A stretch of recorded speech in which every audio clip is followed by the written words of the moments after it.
தமிழுக்கு அமுதென்று பேர், அந்த தமிழ் இன்ப தமிழ் எங்கள் உயிருக்கு நேர். தமிழுக்கு நிலவென்று பேர், இன்ப தமிழ் எங்கள் சமூகத்தின் விளைவுக்கு நீர்.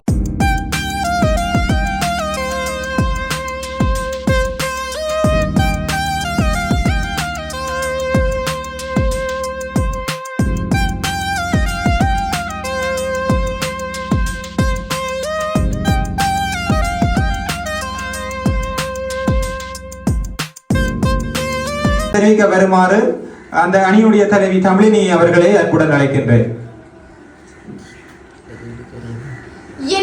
பெற்றோரையும் தமிழையும் முதல் வணங்கி நடுவர் அவர்களே, என் தரப்பு அணியினரே, எதிர்த்தரப்பு அணியினரே, சபையோரே, உங்கள் அனைவருக்கும் என் இந்நேர வந்தனங்கள்.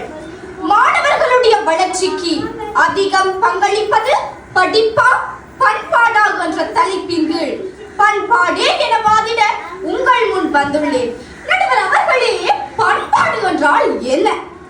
ஒரு மனிதன் தன் முன்னோரின் பழக்க வழக்கத்தை பின்பற்றி ஒழுக்க நெறிகளை கடைபிடித்து வாழும் வாழ்வே பண்பாடாகும். நடுவர் அவர்கள் அதிகமா சொல்வாங்க, டிசிப்ளின் ஃபர்ஸ்ட், எஜுகேஷன் நெக்ஸ்ட் என்று.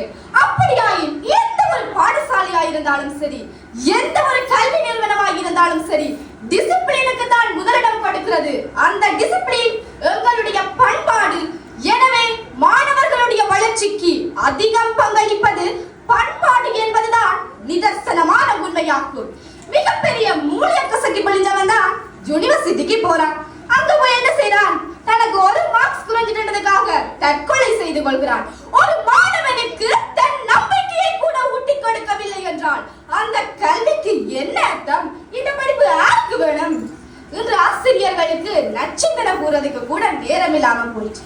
அது சரி, 30 நிமிஷத்துல 30 பக்கத்தை படிப்பிச்சு போட்டு மீதி இருக்கிற 15 நிமிஷத்துல ரெக்கார்ட் கொள்வதற்கு கூட அவர்களுக்கு நேரம் காணாது. இதுல நட்சத்திரம் கூறுறது இல்லையா? நம்முடைய எதிரணி தலைவி சுபானி அவர்கள் கூறுகின்றார், குருகுல படிப்பு, அங்க படிப்பு சொல்லி கொடுக்கிறாங்களாம். குருகுல படிப்பு நீங்க என்ன நினைச்சு கொண்டிருக்கிறீர்கள்? அங்க படிப்பை விட பண்பாடுதான் முக்கியம் வருகிறது. பெரியார்கள் அழகாக கூறியிருக்கிறார்கள், தரத்தை அறியவும் தரத்தை பெறவும் கல்விக்கு போக வேண்டும் என்று. கல்விக்கு போவதற்கு நுழைவு தேவை வைத்தால் அவன் அந்த தரத்தை எப்படி அடைய முடியும்? நடுவர் அவர்களே, படிப்பு மட்டும்தான் வாழ்க்கை என்றால் ஏன் என்று நாம் பட்டிமன்றம் செய்ய வேண்டும்? ஏன் என்று நாம் தைப்பொங்கல் கொண்டாட வேண்டும்? அது சரி, முச்சத்தி முரளி கொள்ள முடிவரும் முழுசு கொண்டிருக்கிறீர்கள், படிப்பு தான் முக்கியம் என்று. இங்க வந்து நீங்க வாதாடுறீங்களே, இந்த பட்டிமன்றம் கூட அவன பண்பாட்டு அம்சம் தானே. ஒருவன் நல்லா படிச்சு முதல் நாள் ஒரு வேலைக்கு போனான். அது நல்ல ஒரு பெரிய கம்பெனியில வாசல்ல ஒரு பிச்சைக்காரன் இருந்து கொண்டு பிச்சை எடுத்துக்கொண்டு இருந்தான். அப்ப இவன் அந்த வழியா போக இவனிடம் ஐயா பிச்சை தாங்க கேட்டான். அப்படியே காலால அட்டி அழுது சொன்னான், படிச்சா ஏண்டா இதுல இருக்க போறாண்டு. அது இல்ல நடுவர்களே விஷயம். அதுக்கு பிச்சைக்காரன் சொன்னான், நான் படிக்கலதான், ஆனா படிச்ச நீ என்ன காலால உதஞ்சியே, இதுதான் நீ படிச்ச படிப்பா என்று. படிச்ச நீ கம்பெனி மேனேஜரிடம் பிச்சை எடுக்கிற, படிக்காத நான் உன்னிடம் பிச்சை எடுக்கிறேன். எப்படியோ 2 பேரும் முளைக்கிறோம். ஆனால் படித்த உன்னுடைய பண்பு இன்று உன்னை யார் என்று காட்டி கொடுத்து விட்டது என்று சொன்னார். வாடிய பயிரை கண்ட போதெல்லாம் வாடினேனே என வள்ளலார் கூறினார். பிச்சைக்காரனை காலால் உடைக்க சொல்லிக் கொடுத்ததுதான் உங்களுடைய படிப்பா? கூறுங்கள், இதுதான் உங்களுடைய படிப்பா? 2 பருவங்களுக்கு ஒருபடி சோறு என உங்களுடைய பண்பாடு கூறுகிறது. அங்கே எங்களுடைய பண்பாடு தலை நிற்கிறது, உங்களுடைய படிப்பு தலை தாழ்கின்றது. இன்றைக்கு தைப்பொங்கலாகியால எதிரணிகளால் கலக்கலா தான் ஆடைகள் எல்லாம் அணிந்து கொண்டு வந்திருக்கிறார்கள். நான் உங்களை பார்த்து ஒன்று கேட்கின்றேன், நீங்கள் எதற்காக கலாச்சார ஆடை அணிந்து கொண்டு வந்திருக்கிறீர்கள்? எப்படிதான் நான் படிப்பண்டு வாழ்ந்தாலும் எனக்கு பண்பாடு தாங்க முக்கியம் என்று சொல்வதற்காகத்தான் அவர்கள் பண்பாட்டு ஆடைகளை அணிந்து கொண்டு வந்திருக்கிறார்கள் போல. நீங்கள் தமிழை நன்கு மெத்த படித்தவர். இன்று எத்தனை பெரிய தொழில்நுட்ப கல்விகள் வந்திருக்கலாம், ஆனால் சங்க காலத்திலும் சங்கம் அருமைய காலத்திலும் எழுந்த இலக்கியங்களுக்கு சமனானதோர் இலக்கியத்தை இன்று காண முடிகின்றதா? இல்லை. அன்றைய காலத்து புலவர்கள் என்ன உங்கள மாதிரி கேம்பஸ்ல போய் படிச்சாங்களா? இல்ல ஃபர்ஸ்ட் கிளாஸ் அடிச்சாங்களா? அவர்கள் தம் பண்பாட்டு ரீதியிலான வாழ்வியலை இலக்கியங்களாக்கினார்கள். அதனால் அவர்கள் இன்றும் வாழ்கின்றார்கள். சுபானி அவர்கள் கூறியிருந்தார்கள்,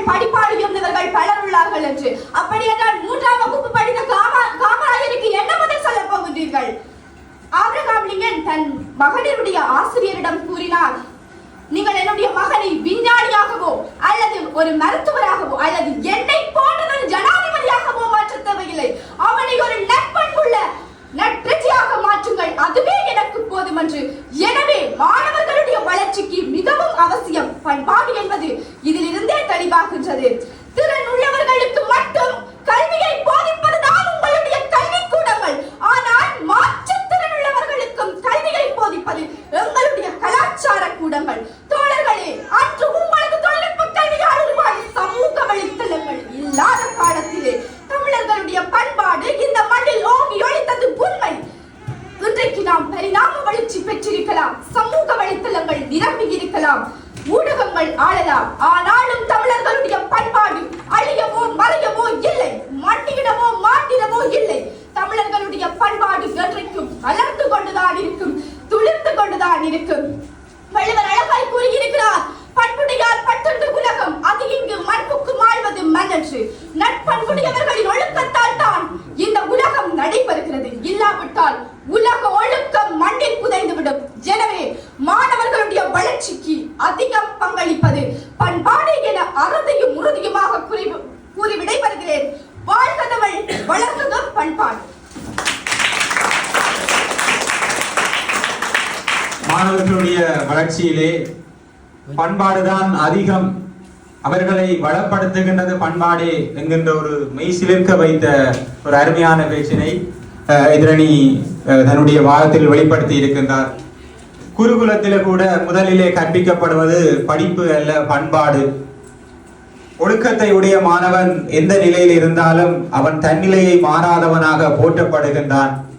சமூக ஊடகங்கள் எந்த அளவில் வளர்ந்தாலும் தமிழ் கலாச்சாரங்கள் சமூக ஊடகங்களில் கெட்டு போவதும் இல்லை, மண்டியிடுவதும் இல்லை, இனி தொடர்ந்து அது மாளப் போவதும் இல்லை என்கின்ற தன்னுடைய கருத்தை மிகவும் ஆணித்தரமான முறையிலே எதிரணிக்கு உரைக்கக்கூடிய வகையிலேயும் கூறியிருக்கின்றார் என்று நினைக்கின்றேன்.